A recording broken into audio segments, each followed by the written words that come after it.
título de Abordagem Rogeriana, Concepção e Método, Carl Rogers e Assa.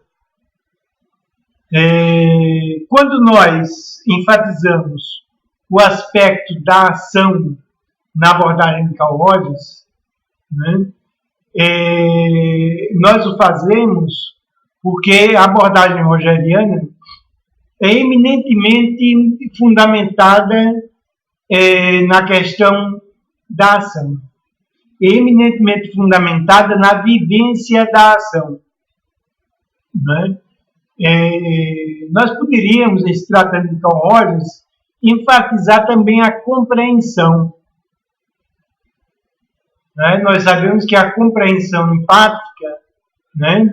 E a empatia é compreensiva e a compreensão empática, de modo que é uma redundância falarmos de compreensão empática. Toda empatia é compreensiva, toda compreensão é empática. Né? Mas a compreensão, em específico, né, é um aspecto também central da abordagem de Carl Rogers. Né? Ocorre que a compreensão é um aspecto da ação. A compreensão é uma dimensão da ação. Né? À medida em que decorre o episódio da ação, esse episódio é eminentemente compreensivo. Quer dizer, a compreensão é um aspecto cognitivo da ação. Né? A compreensão é a consciência na duração do episódio da ação. Né?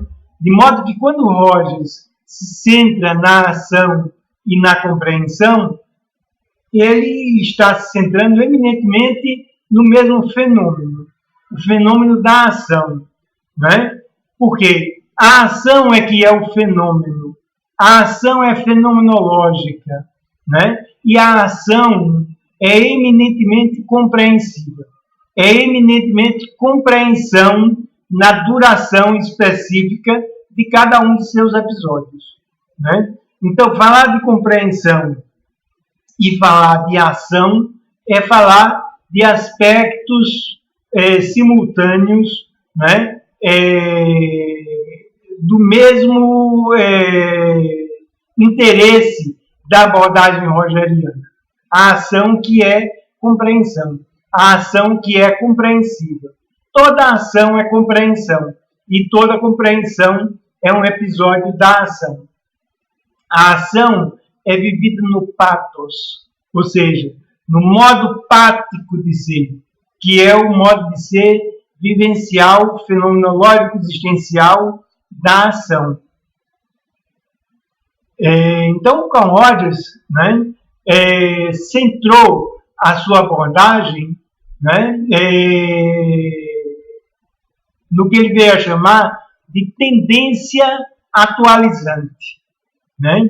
Tendência atualizante, a atualização, né, em específico, é a ação. A atualização é a ação. Né? E a tendência atualizante nada mais quer dizer do que o caráter ontológico fundamental dos seres humanos de serem seres da ação, né? Serem seres ativos, serem seres que estão animados, poderíamos dizer assim, por uma tendência atualizante. Né? E por aí já nós podemos dizer que, em sendo seres da ação, são seres especificamente da compreensão, já que a compreensão é um aspecto da ação. Né? Importante nós introduzirmos a questão da dialógica, né?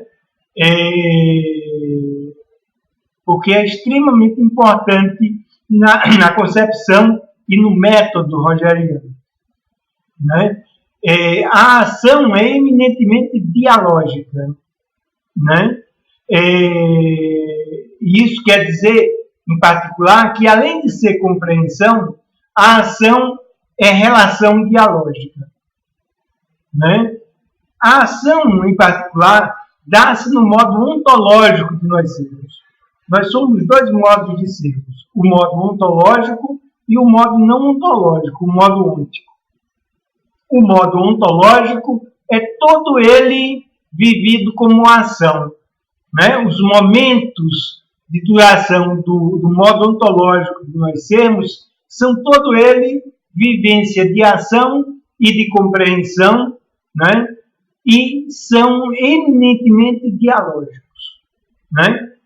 Dialógico, em particular, quer dizer um modo de sermos que estamos fora da dicotomia sujeito e objeto, né? Isso quer dizer um modo pré-reflexivo de sermos. O modo de sermos da ação é o modo pré-reflexivo de sermos, né? O modo ôntico de sermos é o modo reflexivo de sermos. É o modo de sermos em que existe sujeito e objeto, né? E é o modo de sermos teorético e o modo comportamental de nós sermos, né? Em específico, no modo ôntico de sermos, nós não somos ação, nós não somos compreensão, né? Porque o modo de sermos ôntico é o modo coisa de sermos, é o modo acontecido de sermos, é o modo passado de sermos, né? No modo passado de sermos, nós somos teorética e comportamento. No modo de sermos do presente, né? No modo de sermos da ação, nós somos especificamente desdobramento de possibilidades. Nós somos a vivência do desdobramento de força, que são as possibilidades, né? Desdobramento esse que se constitui como o que chamamos de ação. E a ação, em específico, é, na duração de cada um de seus episódios, a ação é compreensão. E como acontecendo no modo pré-reflexivo de sermos, né, a ação não é dicotomia sujeito e objeto. Quando nós vivenciamos a ação, nós não estamos cindidos na dicotomia sujeito e objeto, né? Quando nós vivenciamos a ação, nós vivenciamos a condição de atores, né? E na condição de atores, nós não somos nem sujeito, nem objeto, porque sujeito e objeto é próprio do modo acontecido de sermos. E na duração da ação, nós somos o acontecer, né? Então, enquanto acontecer, nós somos a ação. A ação não é dicotomia sujeito e objeto, uma vez que, em particular, a ação é relação eu-tu, em que um eu é a ação e o tu é a ação. E a relação eu-tu é interação. O caráter dialógico da ação significa que sempre a ação se dá como relação eu-tu. A ação sempre se dá como interação e não como dicotomia sujeito e objeto.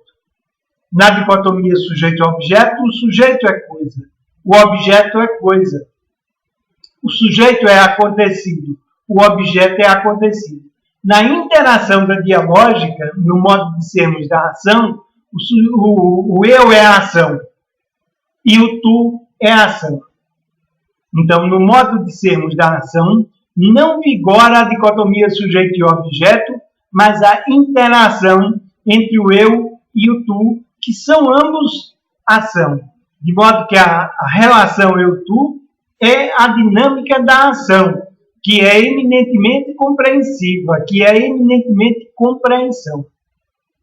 Então, o Rogers elegeu o modo de sermos da ação, o modo ontológico de sermos, como elemento central do seu método, né? É a vivência desse modo ontológico de sermos da ação que o Rogers vai chamar de empatia, né? E é a contínua emergência da ação, a contínua emergência de possibilidades, que são, em seu desdobramento, o que nós chamamos de ação, são forças plásticas, forças criativas, que nós chamamos de ação, né?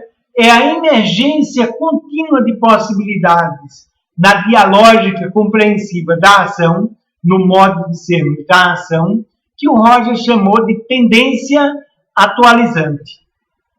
A tendência atualizante nada mais é do que a existência de nós outros enquanto humanos, caracterizado pela contínua emergência da ação, pela contínua emergência de força, são as possibilidades que se desdobram como ação, né? De um modo tal que quando Rogers elege como centro de sua concepção e do seu método a tendência atualizante, ele privilegia o modo ontológico de nós sermos, o modo fenomenológico existencial e dialógico de nós sermos, que é eminentemente o modo de sermos da compreensão e que é eminentemente dialógico. O modo de sermos que não é dicotomia sujeito e objeto e que é eminentemente dialógico, né? Esses são aspectos centrais da abordagem rogeriana, né? Esses são aspectos que caracterizaram a abordagem rogeriana, né? E que duram ao longo de toda a obra do Carl Rogers e que vão sendo cada vez mais fortalecidos como elementos de concepção e método da abordagem rogeriana, né?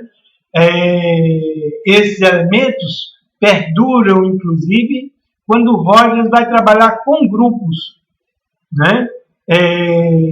E que a abordagem rogeriana se caracteriza pela experimentação e pela exploração de uma fenomenologia grupal, né? Até aí o Rogers chega, né? Quer dizer, ele passa a entender que o grupo é uma existência, que, portanto, o grupo é ação.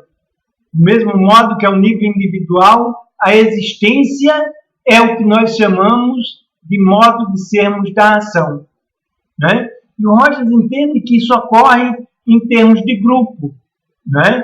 E resolve privilegiar a vivência da ação, agora, não só no contexto individual, mas num contexto grupal, né? O grupo age, né?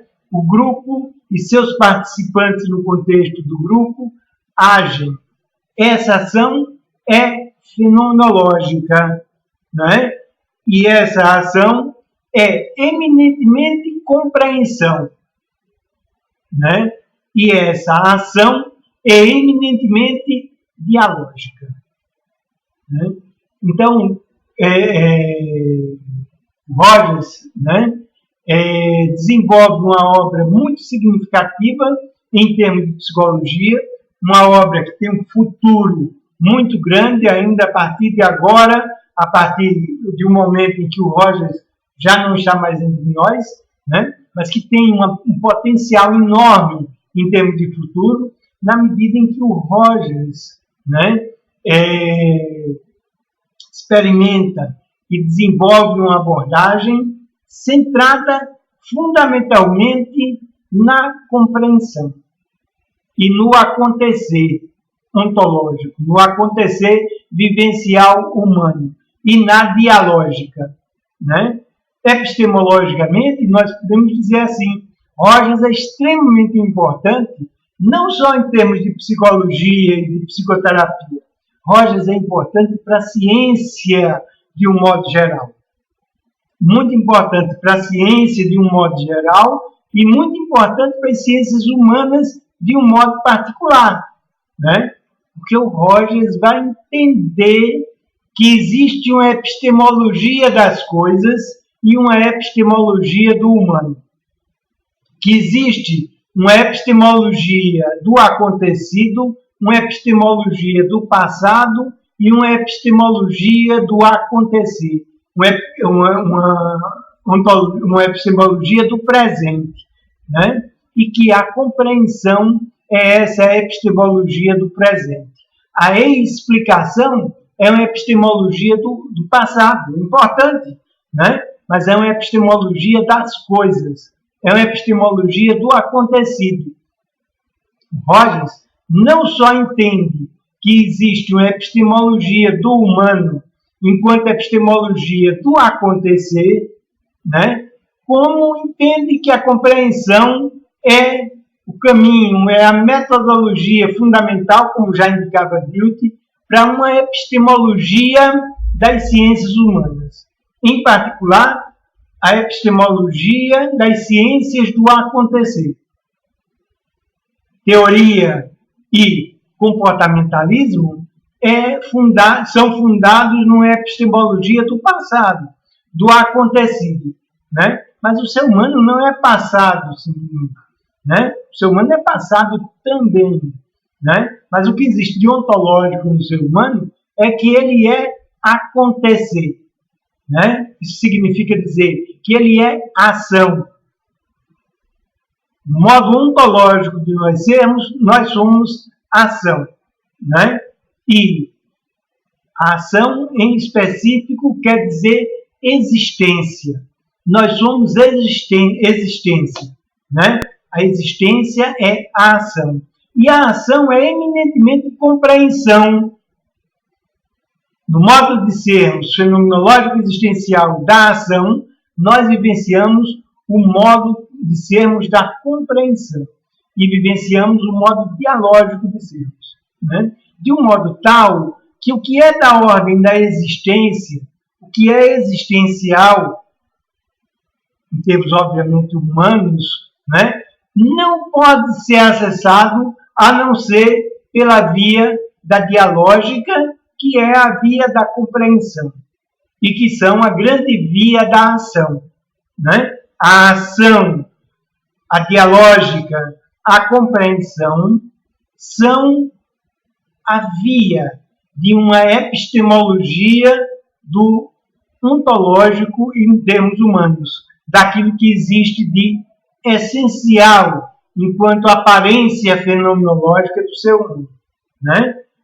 De um modo tal que o Rogers tem uma importância enorme, não só para a psicologia e para a psicoterapia, como para a própria epistemologia das ciências de um modo geral, das ciências do acontecido, mas em particular para as ciências do acontecer, que são as ciências humanas, né? Na medida em que o Rogers se centra na ação, na dialógica e na compreensão, que são aspectos simultâneos da vivência fenomenológica da ação.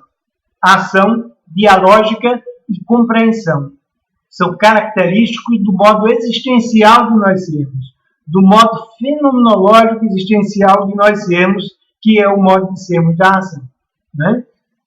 Então, esses aspectos da abordagem rogeriana, né, são constituintes de toda a trajetória do Rogers, né? Mesmo mais inicialmente, né, quando podemos dizer que ele batalhava, militava, né, no sentido de uma abordagem compreensiva, né?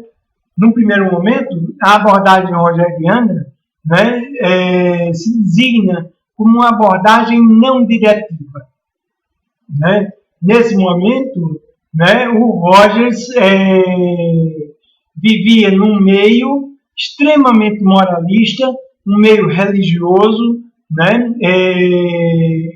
e fartamente centrado na diretividade, ou seja, na orientação. E moralisticamente se dá orientações, né? Dá-se diretivas, né? E o Rogers entende, né, de primeiro, né, que uma abordagem humanista, que uma abordagem efetivamente dialógica, não seria uma abordagem diretiva, né? E ele desenvolve a sua abordagem originalmente designada como uma abordagem não diretiva, né? E assim ele desenvolve os primeiros momentos da sua abordagem, né? Evolui por várias etapas, né? Até no que ele culmina, né? Por chamar de abordagem centrada na pessoa, né? Envolve uma longa trajetória até de chegar a uma abordagem centrada na pessoa e aí adentrar, né? O último período da vida dele, um período muito fértil, né? Em que ele chamou a abordagem centrada, em que a abordagem centrada na pessoa se dedica aos grupos, não simplesmente à pessoa individual, mas à pessoa em grupos e ao coletivo grupal, né? Que é a última fase da experimentação do Rogers a partir de 1974, né? Nesse momento, a abordagem rogeriana já se constitui como uma das principais correntes da psicologia humanista, né?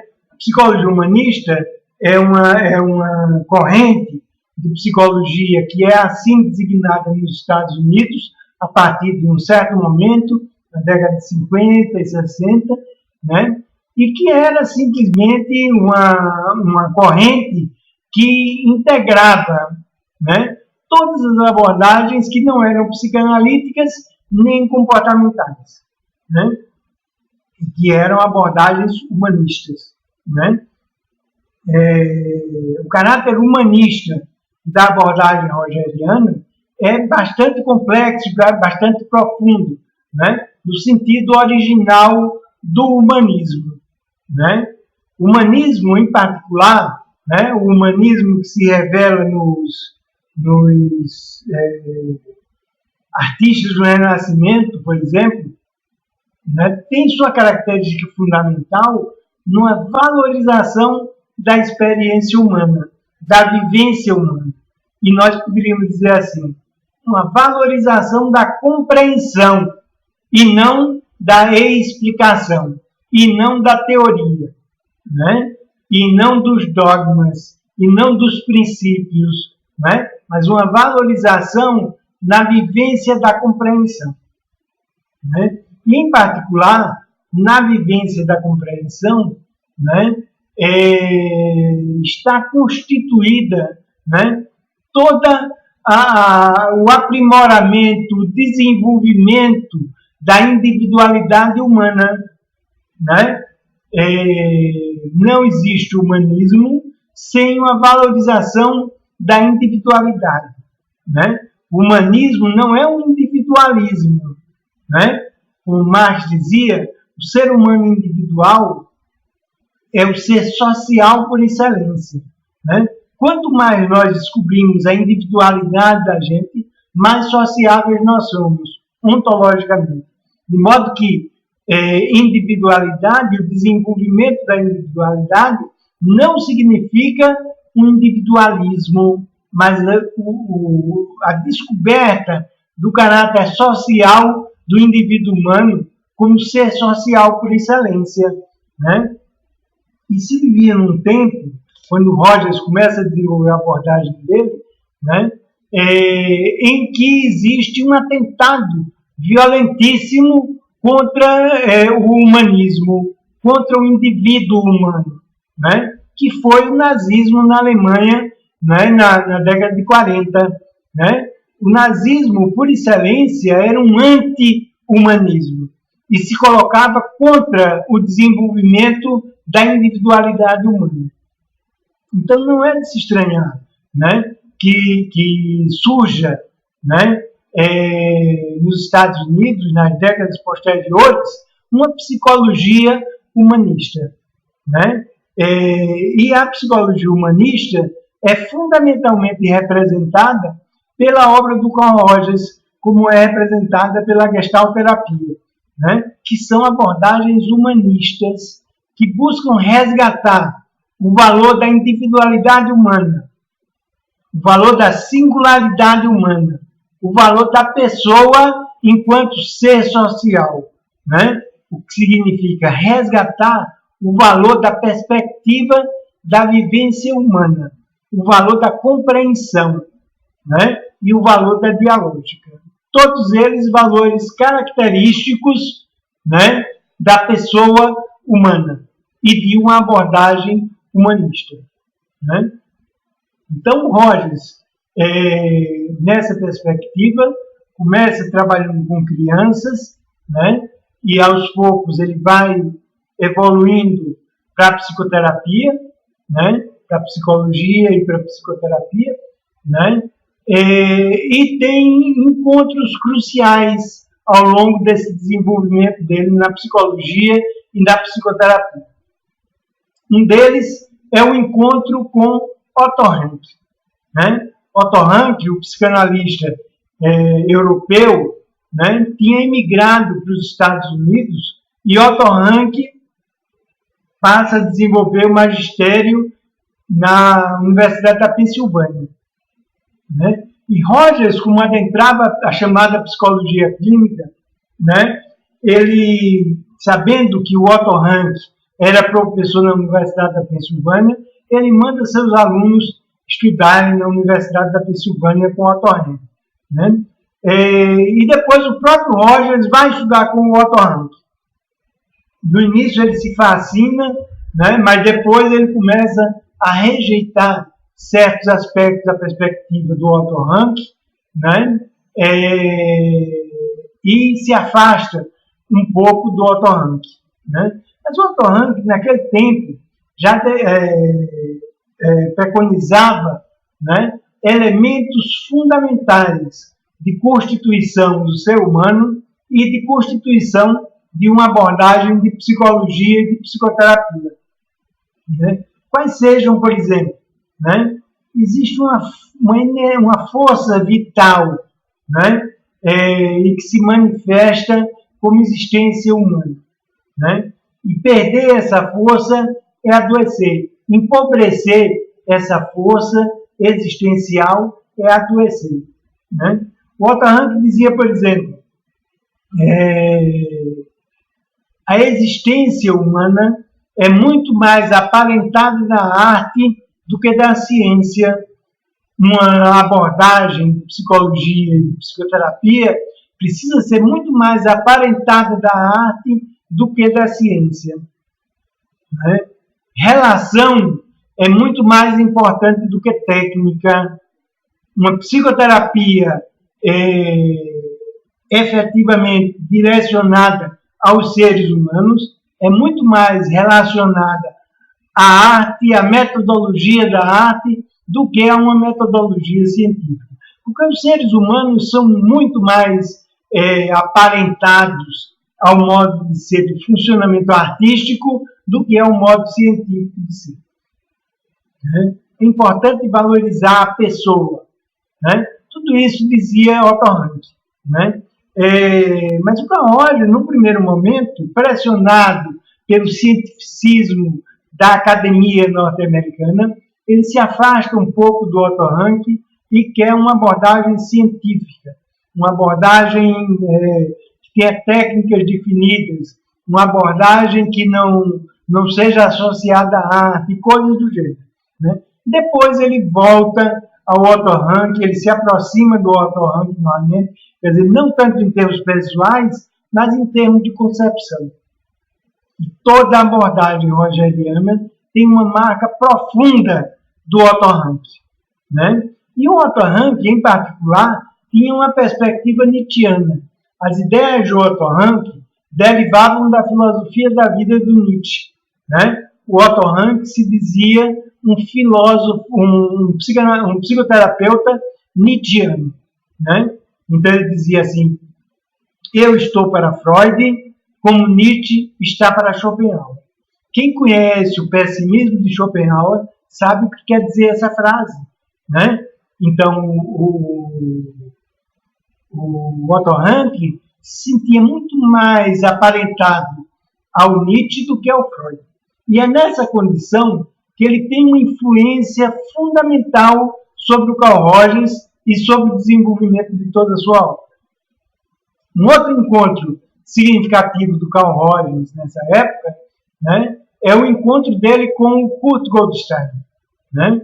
O Kurt Goldstein é um dos psicólogos da Gestalt, ele era médico, né? E que desenvolveu estudos, né, extremamente importantes sobre a fisiologia humana, a neurofisiologia em particular, de um ponto de vista fenomenológico, ou seja, de um ponto de vista gestáltico, né? Muito mais gestáltico do que fenomenológico, ainda que a Gestalt seja inspirada pela fenomenologia, né? Mas o Otto Rank, né, tinha muito mais um compromisso com as perspectivas da Gestalt do que com as perspectivas da fenomenologia, o que era característico da época, né? Mas o Kurt Goldstein, né, desenvolve toda uma reflexão sobre a ação, né?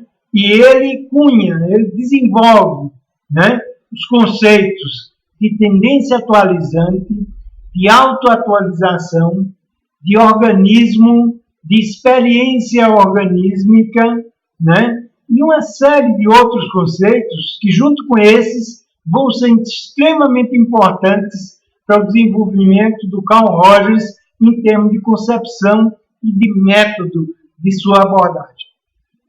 As ideias de organismo, né? As ideias de regulação organísmica, né?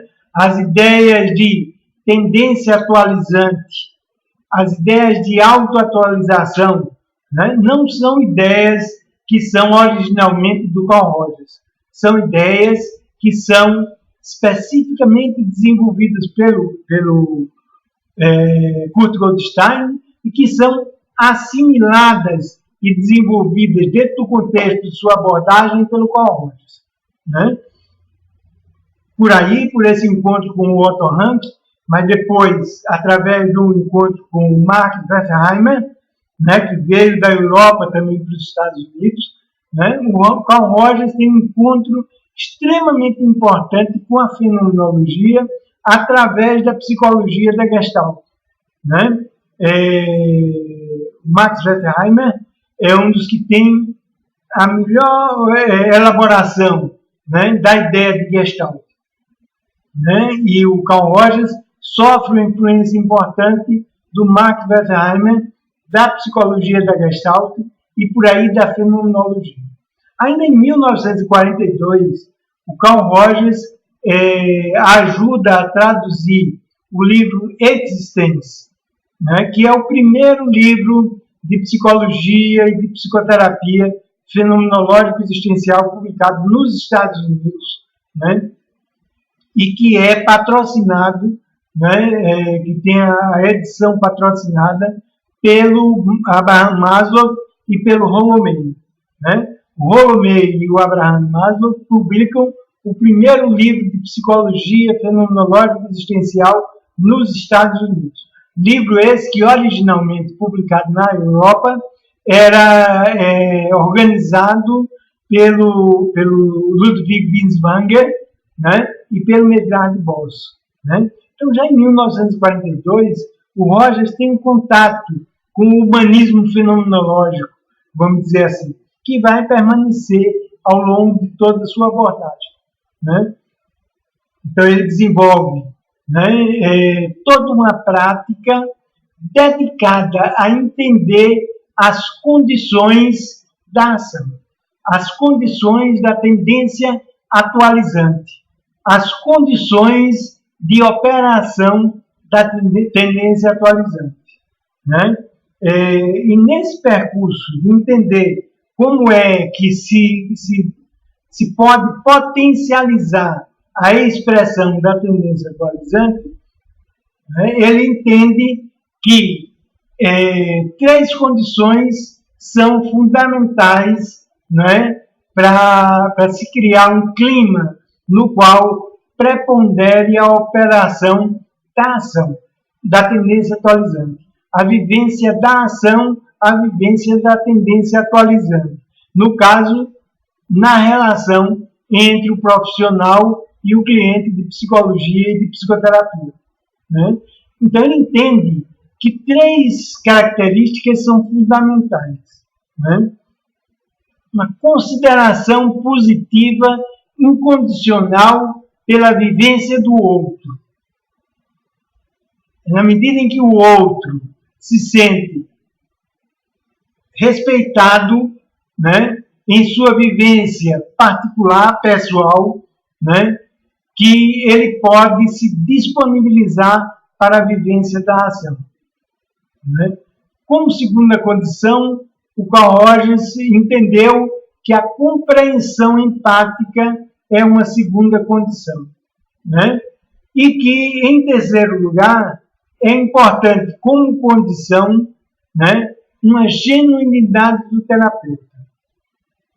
Então, é na medida em que existe uma genuinidade do terapeuta com a sua vivência mais íntima, né, e na medida em que ele pode expressar essa vivência, né, que ele participa da criação de uma relação com o cliente, na qual existe um clima que favorece o desdobramento da compreensão, da dialógica e da ação. Classicamente, portanto, o Rogers estabeleceu 3 condições fundamentais de criação de um clima terapêutico no qual a tendência atualizante pode se desenvolver. A consideração positiva incondicional pela vivência do outro, né? A compreensão empática e a genuinidade do terapeuta, né? Essa concepção das condições vigora principalmente enquanto vigora de um modo forte a modalidade da terapia individual, né? À medida que o Rogers vai evoluindo para os grupos, isso vai ficando um pouco relativo no contexto do grupo, né? E eu diria assim, na medida em que o Rogers radicaliza a fundamentação, né, fenomenológica, não teoricamente, mas na vivência, né, da sua concepção e do seu método, né, na medida em que o Rogers radicaliza a vivência existencial, fenomenológico, existencial e dialógica, né, como um elemento central do seu método, né, vai havendo uma mudança na concepção dessas condições. Em particular, quando a gente pode entender que o centro dessas condições é exatamente a vivência da empatia, que nada mais é do que a vivência da compreensão, que é dialógica, eminentemente dialógica, fenomenológica, existencial e dialógica, e que é eminentemente a compreensão, né? Na medida em que há a vivência do pathos da compreensão, pathos no sentido grego da palavra, né? Na medida em que há a vivência do pathos da compreensão, a empatia compreensiva, né? Naturalmente se dão os outros 2 elementos das condições de criação de um clima terapêutico, conforme o Rogers diz, né? Porque intrinsecamente, né, na dialógica, né, eu vivencio uma consideração positiva incondicional pela alteridade do tu, pela alteridade do outro. Não existe dialógica sem respeito pela alteridade do outro, sem respeito pela diferença do tu. Sem, diria o Rogers, uma consideração positiva incondicional pela vivência do outro, no caso de uma relação interhumana, né? Então, a consideração positiva incondicional é uma parte constituinte, é uma dimensão constituinte da vivência da empatia.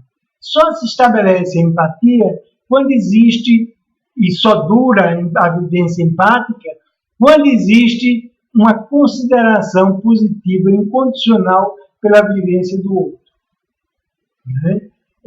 E o Buber já dizia, né? Na vivência fenomenológica, na vivência dialógica, nós só estamos presentes como totalidade ontológica, como totalidade de ser. Só é possível a vivência fenomenológica existencial, a vivência do patos da compreensão, a vivência da empatia, quando nós estamos presentes enquanto totalidade de ser. Né? De modo que a genuinidade enquanto vivência dessa totalidade de ser é característica também da vivência fenomenológica existencial, da compreensão empática. Então, compreensão empática é a característica fundamental de uma concepção, de um método que pretende potencializar a vivência da ação, a vivência da tendência atualizante. Né? E consideração positiva incondicional e genuinidade do terapeuta são elementos centrais da vivência fenomenológica. Só existe vivência fenomenológica quando existe genuinidade nesse sentido e quando existe consideração positiva incondicional pela alteridade do outro, pela outridade do outro, pela diferença do outro. Né? Então, esses aspectos são constituintes, né, fenomenológicos existenciais, né, das condições de criação de um clima de crescimento humano, como o Rogers dizia. Né? Na criação de um clima que não interfira com a ação, com a interação e com a compreensão. Né? Então, toda a obra do Rogers, né, é de uma coerência enorme, né, com esse sentido de sua abordagem. Né? O sentido de uma abordagem que privilegia o modo de sermos da ação e que se preocupa com as condições, né, de facilitação da ação, de potencialização da ação, né, especificamente da interação, enquanto dialógica da vivência humana da relação eu-tu, da interação no modo de sermos da compreensão, o modo fenomenológico existencial de sermos da ação.